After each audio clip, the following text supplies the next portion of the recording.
Lukas pasal 4. Pencobaan di padang gurun.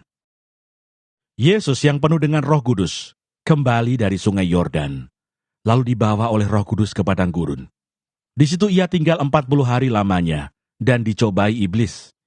Selama di situ ia tidak makan apa-apa, dan sesudah waktu itu ia lapar. Lalu berkatalah iblis kepadanya, "Jika engkau anak Allah, suruhlah batu ini menjadi roti."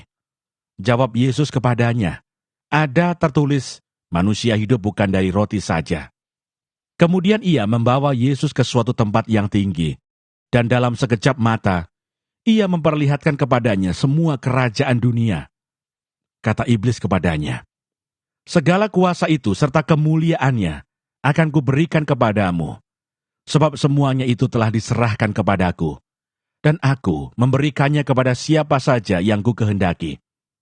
Jadi jikalau engkau menyembah aku, seluruhnya itu akan menjadi milikmu." Tetapi Yesus berkata kepadanya, "Ada tertulis, engkau harus menyembah Tuhan Allahmu, dan hanya kepada Dia sajalah engkau berbakti." Kemudian ia membawa Yesus ke Yerusalem dan menempatkan Dia di bubungan bait Allah, lalu berkata kepadanya, "Jika engkau anak Allah, jatuhkanlah dirimu dari sini ke bawah, sebab ada tertulis, mengenai engkau, ia akan memerintahkan malaikat-malaikatnya untuk melindungi engkau, dan mereka akan menatang engkau di atas tangannya, supaya kakimu jangan terantuk kepada batu."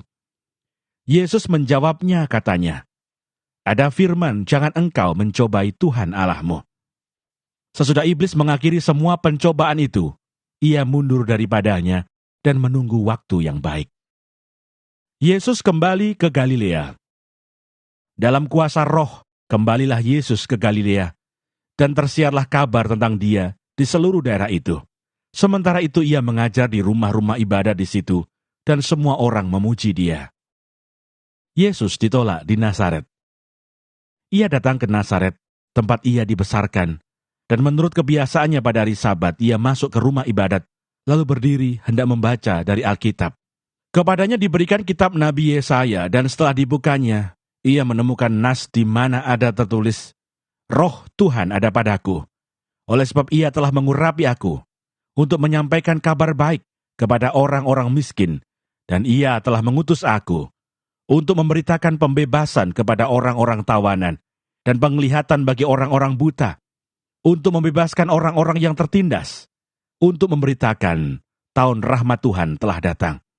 Kemudian ia menutup kitab itu, memberikannya kembali kepada pejabat, lalu duduk, dan mata semua orang dalam rumah ibadat itu tertuju kepadanya. Lalu ia memulai mengajar mereka katanya, "Pada hari ini genaplah nas ini, sewaktu kamu mendengarnya." Dan semua orang itu membenarkan dia, dan mereka heran akan kata-kata yang indah yang diucapkannya. Lalu kata mereka, "Bukankah ia ini anak Yusuf?" Maka berkatalah ia kepada mereka, "Tentu kamu akan mengatakan pepatah ini kepadaku, 'Hai tabib, sembuhkanlah dirimu sendiri. Perbuatlah di sini juga, di tempat asalmu ini, segala yang kami dengar, yang telah terjadi di Kapernaum.' Dan katanya lagi, 'Aku berkata kepadamu, sesungguhnya tidak ada nabi yang dihargai di tempat asalnya. Dan aku berkata kepadamu, dan kataku ini benar, pada zaman Elia terdapat banyak perempuan janda di Israel, ketika langit tertutup selama 3 tahun dan 6 bulan, dan ketika bahaya kelaparan yang hebat menimpa seluruh negeri. Tetapi Elia diutus bukan kepada salah seorang dari mereka, melainkan kepada seorang perempuan janda di Sarefat, di tanah Sidon. Dan pada zaman Nabi Elisa, banyak orang kusta di Israel, dan tidak ada seorang pun dari mereka yang ditahirkan, selain daripada Naaman, orang Syria itu." Mendengar itu sangat marahlah semua orang yang di rumah ibadat itu. Mereka bangun, lalu menghalau Yesus keluar kota, dan membawa dia ke tebing gunung, tempat kota itu terletak, untuk melemparkan dia dari tebing itu. Tetapi ia berjalan lewat dari tengah-tengah mereka, lalu pergi. Yesus dalam rumah ibadat di Kapernaum. Kemudian Yesus pergi ke Kapernaum, sebuah kota di Galilea, lalu mengajar di situ pada hari-hari Sabat. Mereka takjub mendengar pengajarannya, sebab perkataannya penuh kuasa. Di dalam rumah ibadat itu ada seorang yang kerasukan setan, dan ia berteriak dengan suara keras, "Hai engkau, Yesus orang Nazaret, apa urusanmu dengan kami? Engkau datang hendak membinasakan kami. Aku tahu siapa engkau, yang kudus dari Allah." Tetapi Yesus menghardiknya katanya, "Diam, keluarlah daripadanya." Dan setan itu pun menghempaskan orang itu ke tengah-tengah orang banyak, lalu keluar daripadanya, dan sama sekali tidak menyakitinya. Dan semua orang takjub, lalu berkata seorang kepada yang lain katanya, "Alangkah hebatnya perkataan ini, sebab dengan penuh wibawa dan kuasa, ia memberi perintah kepada roh-roh jahat, dan mereka pun keluar.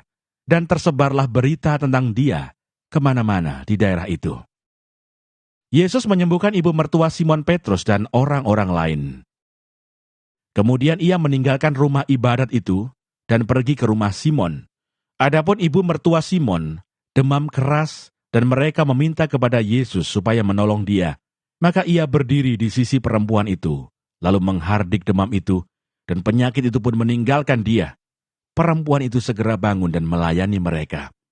Ketika matahari terbenam, semua orang membawa kepadanya orang-orang sakitnya yang menderita bermacam-macam penyakit.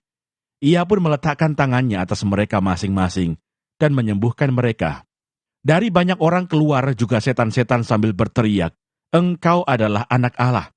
Lalu ia dengan keras melarang mereka dan tidak memperbolehkan mereka berbicara, karena mereka tahu bahwa ia adalah Mesias.